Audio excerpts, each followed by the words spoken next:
ನಿಮೇ ವ್ಯತೀತಾನಿ ಜನ್ಮಾನಿ ತವ ಚಾರ್ಜುನ ತಾನ್ಯಹಂ ವೇದ ಸರ್ವಾಣಿ ನತ್ವಂ ವೇತ್ತ ಪರಂತಪ. ನೀನು ನಾನು ಭಾಳಷ್ಟು ಜನ್ಮಗಳು ತೆಗೆದುಕೊಂಡಿದ್ದೇವೆ.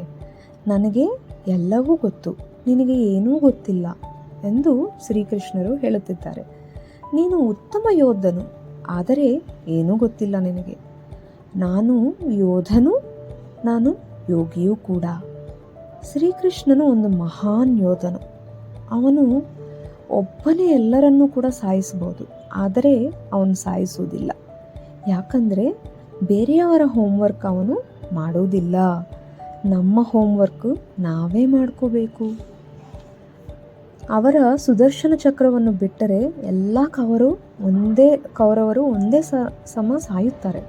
ಆದರೆ ಅವರು ಆ ತರಹ ಮಾಡೋದಿಲ್ಲ, ಯಾಕಂದರೆ ಸರಿ ಅಲ್ಲ.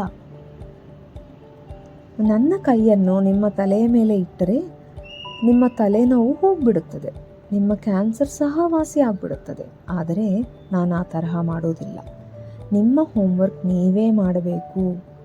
ನಿಮ್ಮ ಮಗ ಬಂದು ನನ್ನ ಹೋಮ್ವರ್ಕ್ ಮಾಡಿಕೊಡಿ, ನನ್ನ ಡ್ರಾಯಿಂಗ್ ಮಾಡಿಕೊಡಿ ಅಂದರೆ ನೀವು ಮಾಡುತ್ತೀರಾ? ಇಲ್ಲವಲ್ಲ.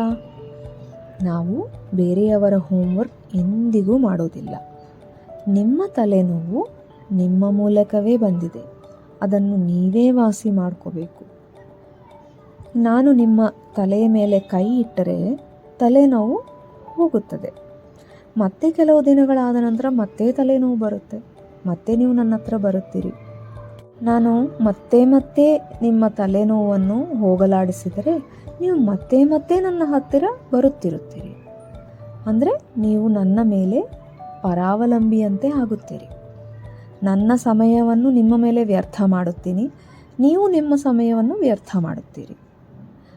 ಆಧ್ಯಾತ್ಮಿಕತೆಯ ಸಂದೇಶ ಏನು ಅಂದರೆ, ನೀವು ನಿಮ್ಮ ಮೇಲೆ ಅವಲಂಬಿತರಾಗಿ ನೀವು ನಿಮ್ಮ ಧ್ಯಾನವನ್ನು ಮಾಡಿದಾಗ ನಿಮ್ಮ ತಲೆಯ ನೋವನ್ನು ನೀವೇ ವಾಸಿ ಮಾಡಿಕೊಳ್ಳುತ್ತೀರಿ.